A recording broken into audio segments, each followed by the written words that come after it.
My home style কুকিংয়ে সবাইকে স্বাগত।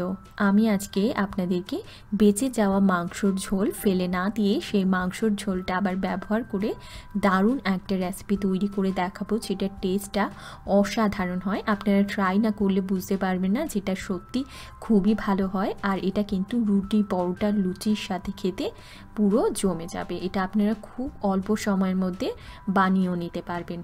তো এটা বানানোর জন্য একটা বড় সাইজের আলু এরকম পাতলা করে কেটে নিয়েছি। পাতলা করেই কাটবেন, তাহলে কিন্তু তাড়াতাড়ি সেদ্ধ হয়ে যাবে। এবারে একটা ফ্রাইং প্যানের মধ্যে অল্প করে সাদা তেল দিচ্ছি। তেলটা কমই দিতে হবে, কেননা মাংসর ঝোলে কিন্তু তেল রয়েছে, ওই জন্য তেলটাকে গরম করে এর মধ্যে দিয়ে দিচ্ছি একটা মিডিয়াম সাইজের পেঁয়াজ কুচি।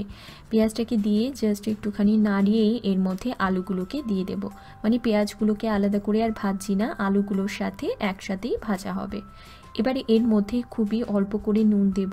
নুনটা কিন্তু মাংসতে ঠিকঠাকভাবে রয়েছে মাংসর ঝোলে, তো ওই বুঝে নুনটা দেবেন যেন বেশি না হয়ে যায়। তো এটাকে ভালো করে মিশিয়ে এবারে একদম লো আছে আলুটাকে একটু ঢাকা দিয়ে রান্না করব, যাতে সুন্দরভাবে আলুগুলো সেদ্ধ হয়ে যায়। এটা বানাতে কিন্তু একদমই অল্প কিছু ইনগ্রিডিয়েন্টস লাগে, যেটা সবার ঘরেই থাকে। আর এটা এত অল্প সময়ে আপনারা বানিয়ে নিতে পারবেন, কিন্তু খেতে খুব ভালো লাগবে।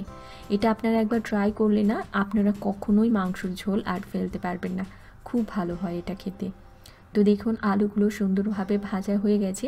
এবারে আমি এই আলুগুলোকে সাইড করে নেব, আর এই ধারে একটুখানি তেল দিয়ে দেবো, সাদা তেল। কেননা আমি কম করছি, ওই জন্য এখানে আমি ডিমের ভুজিটা বানাবো। আপনারা বেশি পরিমাণে করলে আলাদা করে প্রথমে ডিমের ভুজি করে তুলেও রাখতে পারেন। তেলটাকে একটু গরম করে এর মধ্যে দিয়ে দেবো দুখানা ডিম। ডিমটাকে প্রথমে একটু সময় হতে দেব, তারপর এটাকে আলুগুলোর সাথে খুব ভালো করে মিশিয়ে নেব।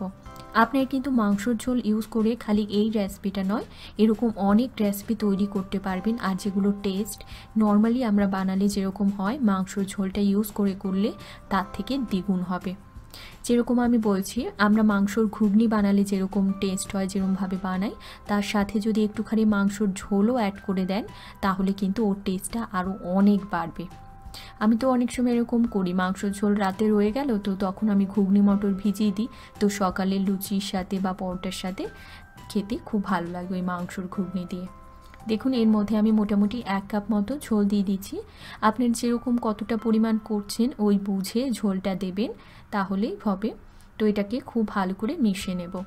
এর মধ্যে যেহেতু সব কিছু দেওয়াই রয়েছে ঝোলটায়, তাই আলাদা করে আর কিচ্ছু দিতে লাগলো না।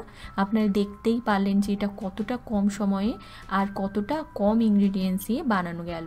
তো এর মধ্যে খুবই অল্প করে একটু জল দিলাম, যাতে করে সব কিছু ভালো করে মিশে যায় আর কি। ওই জন্য একদমই শেষে এর মধ্যে অল্প করে একটু ধনেপাতা কুচি দিচ্ছি। আপনারা এটা পছন্দ না করলে নাও দিতে পারেন, তো একটু দিলে আমার কাছে ভালো লাগে। তো দিয়ে এটাকে ভালো করে মিশিয়ে নামিয়ে নেব। এটাকে অবশ্যই করে রুটি, পরোটা, লুচি এসবের সাথে সার্ভ করুন, দারুণ লাগবে। বাড়িতে ট্রাই করুন, আমাকে জানান কীরকম লাগলো এই রেসিপিটা। যদি ভালো লাগে অবশ্যই একটা লাইক করবেন, শেয়ার করবেন, আর আমার চ্যানেলকে সাবস্ক্রাইব করবেন। ভালো খান, সুস্থ থাকুন।